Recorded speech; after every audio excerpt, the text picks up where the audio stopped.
o trabalho de detetive particular é um trabalho bem interessante, na minha opinião. E eu acho que o Brasil, né, falha tanto nesse quesito, E né? lá no Rio tinha várias histórias lá do maluco que tinha um seguro de carro, aí ele pegava um outro carro Pô. e dava um carro no outro. Cara, dos meus amigos, não vou expor ninguém pra ficar tranquilo, eu não conheço um que tava com o carro no seguro e bateu acidental. Já joguei a bomba. Cara, teve um amigo meu que ele foi nunca louco. bati, graças a Deus. Cara, ele fez um bagulho tipo, Missão Impossível. Ele socou uma pedra no acelerador e pulou. Não, loucaço, deu PT. Era um Astra, um Astrinha na época do 2010, 2012, um tempinho já. Aí agora você seria o inimigo dele, né? Ia provar que ele tá mentindo. E, cara, é muito louco. E é fácil de pegar, será? Ah, cara. Tem uns caras que são muito bons em mentir que, tipo, não dá pra tu pegar ou é impossível? Tem, com certeza. Cara, o melhor mentiroso é aquele que ensaiou a história várias vezes. Quando o cara já contou a história muitas e muitas vezes, dificílimo. Por quê? Qual que é o ponto principal? Isso falando em neuroanatomia. Quanto mais eu reforço uma informação, eu vou lá e falo, putz, vamos supor, eu quero mentir que eu tenho uma Ferrari. Aí, desde pequeno eu conto, eu tenho uma Ferrari, meu pai tem uma Ferrari, tenho uma Ferrari. Conforme eu vou repassando essa informação no meu cérebro, a informação vai ficando mais forte. Então, em teoria, como se eu fosse engrossando esse caminho. Falando em termos de bainha de melina, eu vou ficando com essa bainha mais resistente. Então, essa via neural, onde passa essa informação, eu tenho uma Ferrari, ela vai ficando cada vez mais forte conforme eu vou repetindo ela. Isso, inclusive, é até uma das premissas que eles falam daquele poder da palavra. Se você falar, vai acontecer. Não é bem, cientificamente falando, não é bem isso que vai acontecer, mas se você falar algo do seu comportamento, eu sou um merda, você vai fortalecer essa ideia. E a tendência é que você responda assim, corporalmente falando. Então, quanto mais o mentiroso repete, tá lá, ele vai criando essa resistência na cabeça, essa informação fica verdadeira. Aí o cara chega pra falar pra você, dificilmente ele vai entrar num estado de ansiedade elevada. Então, aquele estado de high stakes que eu comentei, ele pode até ter. Ai, será que vai me descobrir? Mas como ele já falou várias vezes, ele não vai ter um estado elevado de ansiedade, que é um dos pontos chaves para detectar uma mentira. Naquele artigo que eu citei do Vrij, né, o Detecting Deceit via Non-Verbal Behavior, e o artigo do Cliff Lansley, o An Argument for Multi-Channel Analysis. O MR, que é o Monitoring Response, só para você entender, é o que vai monitorar a sua resposta nervosa. Quanto mais alto o seu MR, o seu MR, mais propenso você é a liberar sinais não verbais incongruentes. Ou seja, quanto mais ansioso, entende-se que é mais fácil o cara liberar um sinal da mentira. Entendeu? Entendi. Então o cara já falou tantas vezes a história. Parará. Beleza. O cara falou várias vezes. Como que ele vai ficar ansioso falando isso? Tipo, qual é o teu nome? Igor. Qual é o teu nome? Bruno. Tá, só É que, que às você viu vezes que só que você viu que você deu uma É leve porque ansiada. eu ia falar Monark, mas eu falei, meu nome é Bruno, na verdade. Sim. Agora, fala teu nome sem falar teu nome. Seu nome sem falar seu nome verdadeiro. João.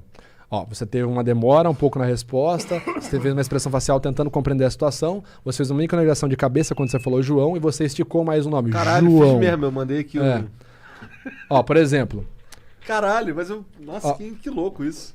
fala a tua idade sem falar a tua idade verdadeira. Eu tenho 26 anos. Fez uma microexpressão de medo, um shrug no ombro esquerdo, 26 anos, não falou 26, prolongou ainda mais a pronúncia, sendo que ele estava sendo bem pontual. Bruno, fica lá. Então, quando você gera uma informação Caralho, estressante... difícil, né, cara? Ainda bem que eu não minto. Todo mundo mente. Quando você gera uma informação estressante, por menor que seja, se o cara sai da linha de conforto dele, ele vai apresentar um sinal ou outro que vai mostrar pra gente que não é bem por aí. Entendeu? Então, se o cara já repetiu várias vezes aquela história, parará, dificilmente ele vai demonstrar o sinal porque ele já repetiu várias vezes, mais que seja falsa. Aí entra o trabalho de um bom investigador.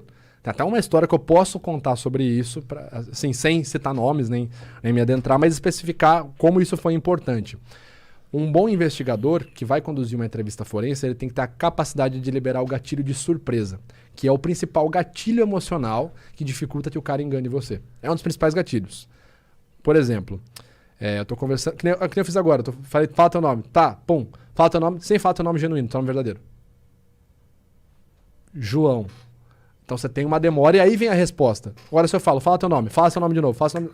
Mesma coisa. Pô, você tem uma Ferrari? Tem uma Ferrari. Beleza, qual é a cor do estofado?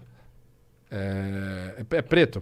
Beleza, qual que é o cheiro do estofado? Descreve pra mim quando você entra na Ferrari, como que é?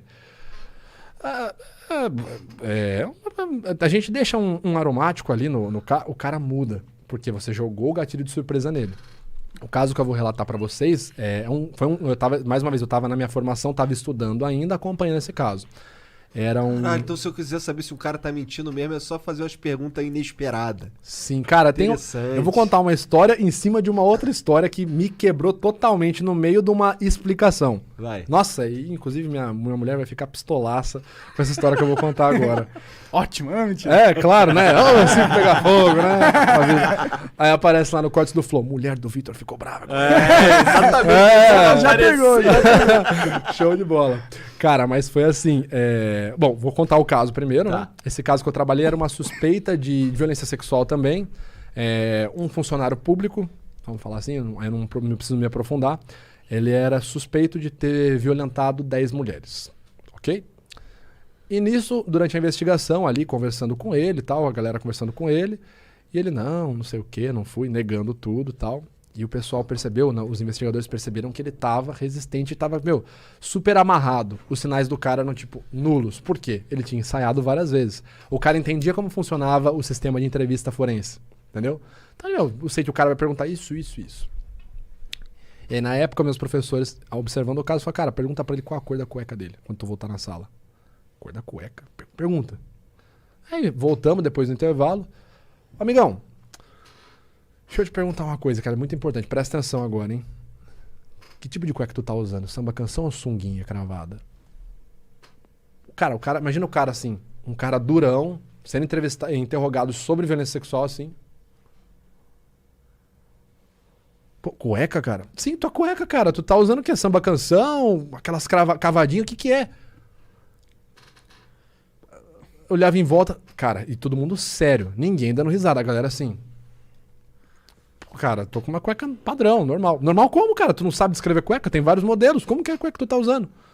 Cara, é uma cueca tipo sunga, sei lá. Que cor que é? Cara, a cor da tua cueca é branca, que eu tenho uma freadinha. O cara começou a achar graça. Ah, é branca, tá. Onde tu tava no dia tal? Tava em casa. Não, eu tava fazendo patrulha. Entendeu? Porque aí você ativou a parte dele que tá buscando a verdade. Sim, o cara tava aqui, ó. Tá, história é essa, cor da cueca. Foi embora. Onde você tava? Ah, eu tava no... Não, deixa eu voltar pra cá. Entendeu? Caralho, da hora. É muito legal. Muito legal mesmo. Agora tem a história em cima dessa história. Imagina a explicação que eu contei pra vocês inteira. Estou eu no programa da Daniela Buquerque contando a mesma história. E tô contando, piriri parará. E eis que, pra exemplificar isso, eu viro pra uma mulher que tá do meu lado, uma modelo. Não lembro o nome dela. Ela é bem conhecida, não lembro o nome dela. Eu virei pra ela e falei assim, por exemplo, você, fulana, qual a cor da tua cueca? E a menina assim do meu lado, tal, de saia, conversando. E eu, sabe aquela coisa? Por exemplo, qual a cor da... Igual eu fiz agora, seu nome. E ela virou pra mim e fez assim, a cor da minha cueca? Nenhuma, porque eu não tô usando cueca hoje. Aí, tipo, eu olhei pro cara dela. Não, ela falou assim, nenhuma porque eu uso calcinha e hoje eu tô sem. Aí, tipo... E, cara, a primeira coisa, a menina tava com a perna cruzada na minha frente. Cara, a primeira coisa que eu fiz assim. E na hora que eu percebi que eu ia abaixar o olhar, eu fiz tipo... Aí, mano, fudeu. Aí o programa inteiro quebrou. Aí todo mundo, Vitor, continua a explicação. E eu, pera aí que você quebrou minha linha de base agora. Cara, juro, foi muito assim, tipo, eu tô sem. Já podia emendar um Chico Xavier aqui, né? Tipo, ela tá sem mesmo, é verdade. Porra, cara, essa foi... Foda. Não, e aí, tipo, a minha esposa, não, que dia que vai ser a entrevista? Eu, não, cancelaram. Não vai passar mais. Ela vai te virar com a faca. Vai, cara, vai. Amor. Ah, porra, mas, pô, deve ser tipo, caralho, como você tá sem calcinha? Não é interesse. Cara, é só pra caralho. Que esquisito. Sim, não, é só uma situação bizarra, né? Cara, não, Pra mano, TV deve ter sido ótimo, eles devem ter adorado. Cara, aí eu fiquei, tipo, cara, a galera deu risada. Aí, tipo assim, eu me recuperei e falei, você tá mentindo. Aí ela deu risada, tipo, é óbvio, né? É uma brincadeira. Mas, cara, é o que eu falei, eu não tava, eu mesmo sofri o que eu estava explicando. Eu tava numa linha de raciocínio. Já contei a história ó, quase que eu falo quem que é o... Nossa! Provando a verdade, Ato falho, quase que eu dou um ato falho aqui, cara. Pra ver como funciona mesmo o Calma, negócio. deixa eu né? esquecer esse negócio da calcinha e voltar pra cá.